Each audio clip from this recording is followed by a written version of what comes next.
So good afternoon. My name is Ryan. I'm here to introduce you to our company Gix and how we aim to change science. At Gix, we're building a data analysis platform in the cloud where users upload their data, program with it right in the browser, and then can share their content, their data and code with other users. Now, to explain how this relates to science, let me introduce you to my friend Hunter. So Hunter is a PhD student at Cornell. He's studying how to build satellites that navigate using gravitational fields. In his research, Hunter has built a simulator that predicts how a satellite will travel around the Earth, and he collects data off of sensors and then writes code to analyze their performance. This gives you a pretty good idea of what modern science looks like. Computers, data, and programming are central tools in the scientific process. Now, when Hunter reaches a result that he wants to make public, what does he do? Well, he publishes a paper. And this is the same sharing technology that scientists have been using since the 19th century. Now, given what I told you about his work, looking at this, you may be wondering, where is the data and where is the code? Well, generally, scientists don't share their data and code when they publish their results. This has real consequences for the way that science is done. It means that results are difficult to check, they're difficult to reproduce, they're difficult to build upon, and it also means that scientists are solving the same problems again and again at labs across the United States. Now, to bring this home to Cornell, I can tell you about Erin. So Erin's another PhD student. She studies how neurons change in animals as they learn. In the course of her research, she needed a piece of software called a cell counter that can count cells in photographs. She took weeks off of doing neuroscience to learn to program and began building one of these before a researcher at another university was able to give her their software for free. Now, if we had a better collaboration framework in place, Erin could go online, find a tool to solve her problem, and then get back to doing what she cares about and what she specializes in, which is neuroscience. And that brings us to what we're building at Gix.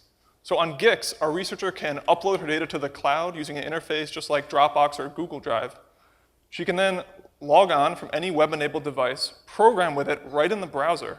And because all of her code and data are co-located in the cloud, she has full access to all of her research from anywhere in the world. She also has fine-grained control over sharing, just like on Facebook or Google+, like we're all used to.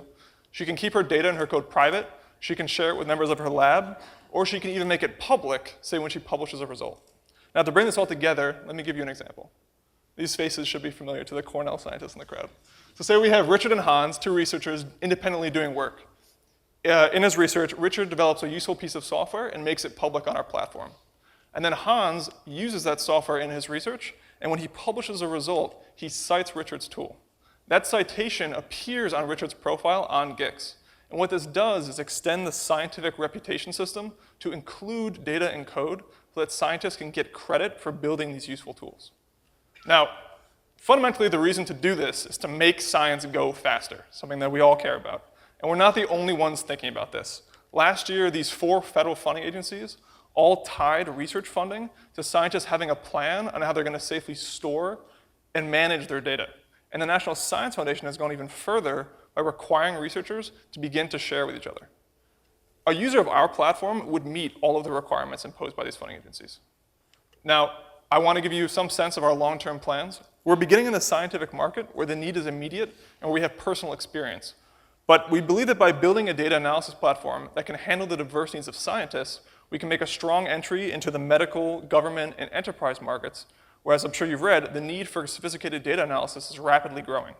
Furthermore, because the quantitative experts who will be working in these industries will all be trained at universities where Gix is used in research, they can take their research experience with them into the workplace, giving us a direct avenue into all of these markets. Now, we've had a busy year. As Ken mentioned, last semester was entirely devoted to customer discovery. We interviewed dozens of researchers at Cornell to better understand their needs and challenges. In January, we began development of a prototype, which we then presented to the Cornell community last month at Boom, Cornell's technical project fair, where we were awarded best project prizes by both Bloomberg and Goldman Sachs. Our next step, starting next week, is to open our platform to Cornell researchers for their feedback. So a bit more about us. As I said, my name is Ryan. Last semester, I finished my master's degree in computer science at Cornell. While I was a grad student, I did work in neuroscience and robotics. My co-founder, Galen, is graduating this semester with double majors in physics and computer science. He's done research in biomedical engineering, physics, and most recently, natural language processing. And our design lead, Valerie, is an information sciences major who already has industry experience building and validating software user interfaces. So we're here tonight to meet with investors with whom we can achieve a seed round of funding that will give us a runway to put Gix in top-tier research universities across the United States. We do have a table outside where you can stop and experiment with our demo. We'd love to talk to you more. We'd also love to talk to researchers who are interested in using our platform in their lab. So we're Gix. We're here to accelerate science, and thank you very much for your attention.